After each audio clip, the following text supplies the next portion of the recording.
निवेश में क्या आता है? जो निवेश है क्या होता है, दो तरह की चीजें हैं। एक होती है आपकी फिजिकल कैपिटल। क्या होती है? Physical capital.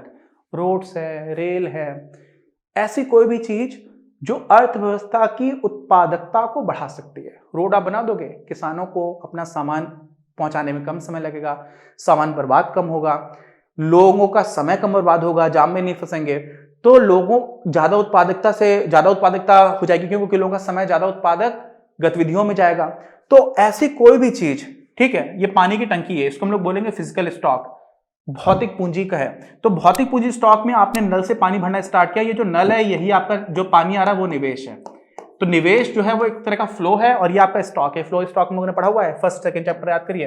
अच्छा, इसी तरह से कोई आपका व्यापारी है, उसके पास क्या होती है? इन्वेंट्री होती है। इन्वेंट्री को हम लोग हिंदी में बोलते हैं माल सूची, ठीक है। उसका गोदाम है, उसके गोदाम में हमेशा सामान भरा पड़ा रहता है। मान लीजिए उसके यहाँ पर हमेशा 1000 इकाई बस्ते पड़े रहते हैं, वो बस्ते बेचता है, बैग्स बेचता है। अच्छा, अब उसने क्या किया? उसने बोला कि हम 1000 की जगह 1200 रखा करेंगे अब, ठीक है। तो उसने क्या किया? 1200 रखना स्टार्ट किया। तो उसके में अंतर कितना का हुआ? 200 का अंतर होगा। ये जो अंतर है उसकी माल सूची में, इसको भी निवेश बोलेंगे, ठीक है। तो यहां पर 200 का हो गया। लेकिन ये जो माल सूची में होने वाला निवेश है वो सकारात्मक भी हो सकता है, नकारात्मक भी हो सकता है। कैसे? वो उसने ये सोचा कि उसको 1000 है, वो 1000 ही मेंटेन करके चलेगा। मतलब 31 मार्च 2017 को उसके गोदाम में 1000 बैग्स पड़े हुए थे। उसकी कोशिश है कि 31 मार्च 2018 को भी 1000 बैग्स ही हों। तो उसका प्लान है, उसका प्लान क्या है कि हमें इतना ही रखना है। लेकिन बैग्स तो बिकते भी जा रहे हैं, तो उतने को बनाता चला जा रहा है। लेकिन हुआ क्या? उसके बैग्स के बेचे जाने की एकदम से मांग बढ़ गई, लोग ज्यादा खरीदने लगे। तो अब 1000 की जगह उसके पास 800 बैग्स ही बचे। तो उसका जो गोदाम में पड़ा रहता था माल वो कम हो गया, जितना पड़ा रहता था औसतन, मतलब पहले जितना था उससे भी कम हो गया। तो यहां पर माल सूची में निवेश नकारात्मक हो गया। यहां पर ऋण 200 का निवेश हुआ है। तो माल सूची में जो निवेश है वो नकारात्मक भी हो सकता है, यहां पर तो पॉजिटिव ही होगा, ठीक है, यहां पर नकारात्मक भी हो सकता है। तो इन दोनों को जब हम मिला लेते हैं तब हम क्या बोल देते हैं? हमारा कुल निवेश कितना है, ठीक। और यहां पर भी ध्यान रखिएगा, हम लोग प्लान्ड निवेश की बात करेंगे। क्यों? क्योंकि हमारी नियोजित समग्र मांग क्या है उसको हम लोग देखने की कोशिश कर रहे हैं। एक्स आंटी की बात करेंगे, एक्स पोस्ट की बात नहीं करेंगे, ठीक। अच्छा, तो ये आपका हो गया निवेश। अब इसी को आप देखिए फटाफट, जो लिखा हुआ है उसको देखेंगे, समझेंगे तो आपको समझ में आ जाएगा सब कुछ। क्या लिखा हुआ है?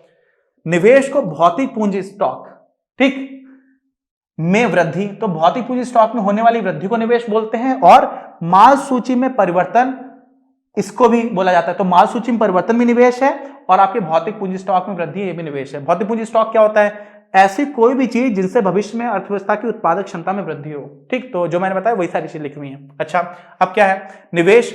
ध्यान दें कि निवेश वस्तुएं, जो भी आपके कैपिटल गुड्स होते हैं ना, कोई मशीन है, प्लांट है, कोई आपका पावर प्लांट है, पावर प्लांट में टरबाइन लगी हुई है, टरबाइन आपकी 1 साल तो आपकी सेवा देती नहीं है, 1 साल के बहुत लंबे समय तक सेवा देती है। तो कोई भी जो निवेश वस्तु होती है वो अंतिम वस्तु का ही हिस्सा माना जाता है, वो मध्यवर्ती वस्तु नहीं होती है।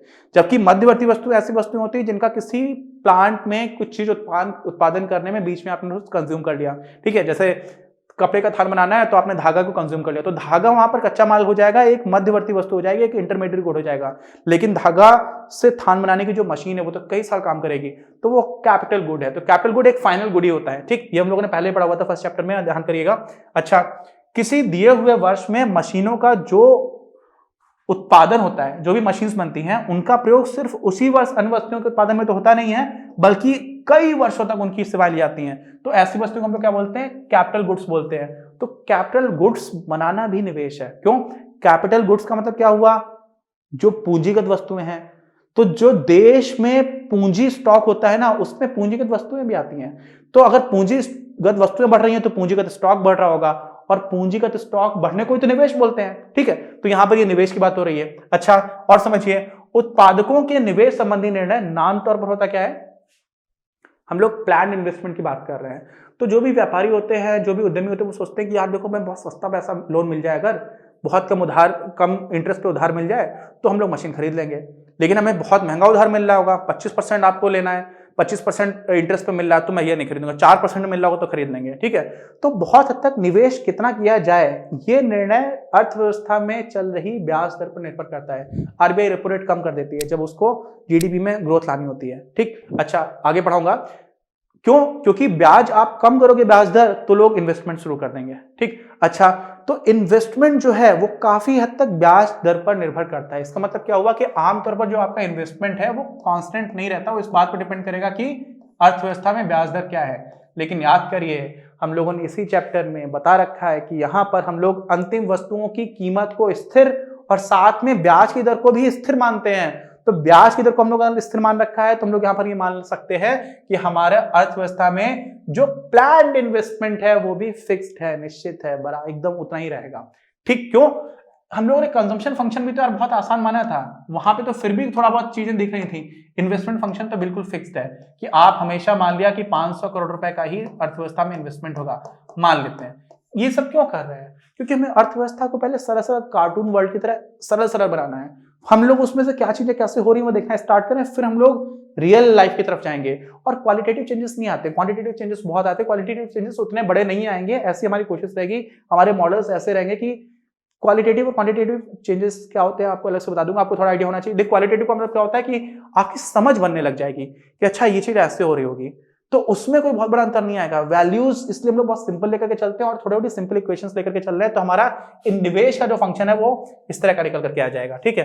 होता क्या है, उत्पादकों के निवेश संबंधी निर्णय जैसे कि नई मशीनों की खरीद है अधिकांशतः ब्याज की बाजार दर पर निर्भर करते हैं, किंतु सरलता के लिए हम मान लेते हैं कि फर्म हर वर्ष उसी मात्रा में निवेश करने की योजना बनाती है।